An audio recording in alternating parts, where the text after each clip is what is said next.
Hello, and welcome to Daddy Share Space.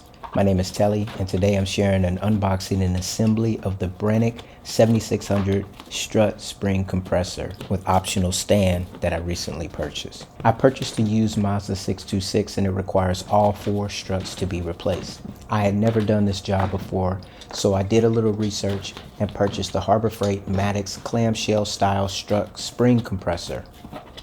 I selected this option as it appeared to be a bit safer than a Maddox McPherson strut spring compressor, the latter being named the Widowmaker. I removed the strut and spring assembly and applied the Maddox clam style strut compressor. I was able to remove the top fastener nut, however the compressor slipped and injured my thumb. Upon reassembly, the Maddox clamshell compressor was unable to get full compression so that I could seat the top nut, resulting in me stripping the threads on the new strut assembly. After a little bit of deliberation, I purchased two sets of the McPherson style strut compressor to make the job a little safer. Before I reattempted the job, I researched the safest way to compress strut springs, and that is when I learned about the Branick 7600. The price is steep, but after seeing a few people get injured online, I decided that my health was a bit more valuable. A simple Google search revealed that this type of job can run anywhere from $1,000 to $5,000, with the medium range being around $1,200 to $2,000.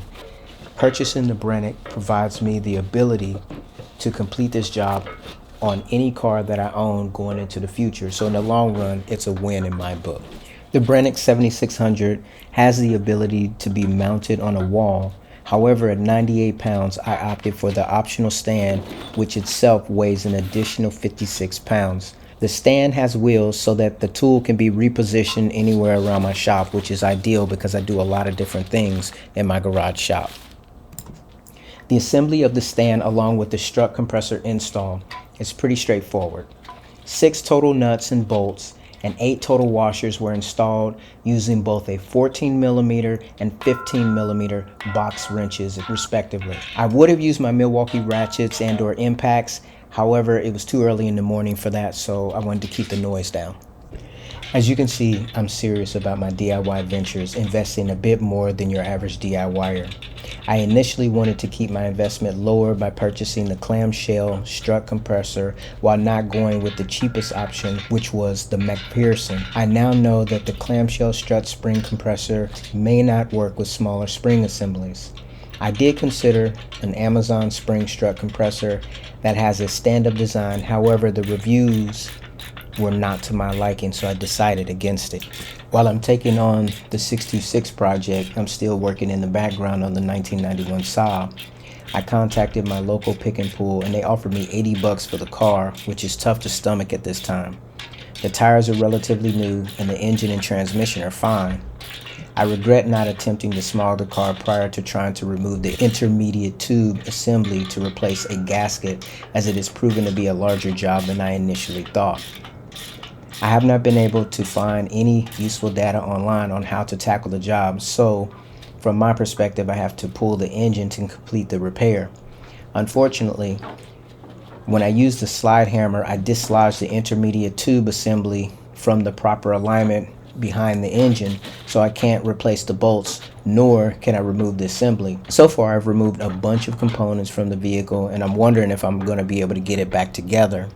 I believe that pulling the engine in the Saab will make for some great skill building. If I'm unable to put the car back together, I might be able to consider piecing the car out, as I'm sure I can get more than $80 for the engine and transmission.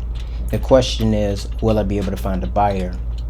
I will also have to get educated about the process of shipping heavy equipment. In the long run, it might not be worth it. However, I think it's worth the try, at least to educate myself on these things. So it makes a short job a very long one. Who knows? I consider myself a faith-based person. That being said, I have learned through my own personal trials and errors that the long path is what works best for me. Every time I try to take the easy path, I'm met with either failure or I get the short end of the stick.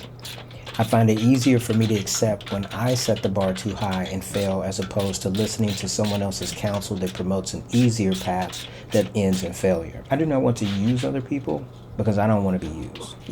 Do unto others, right? As I've gotten older, I find myself seeking out concepts and processes that allow me to be as independent as I can be. It is a deficiency, in my opinion, if I have to rely upon anyone outside of myself. I'm okay with helping others when I have the capacity to do so, but in my opinion, the first way to help others is by being independent. Mathematically speaking, two halves make a whole, but when divided, you end up with two halves.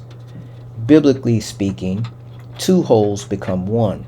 I know it's a bit out of context, but when you have two that operate as a whole and you divide it, you end up with two independent ones.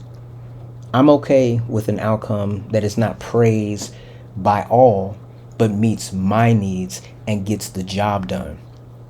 That, in my opinion, solidifies my independence and my completeness apart from other individuals. Admittedly, this can be inefficient at times, but I'm constantly balancing efficiency with independence as I find or develop my best self.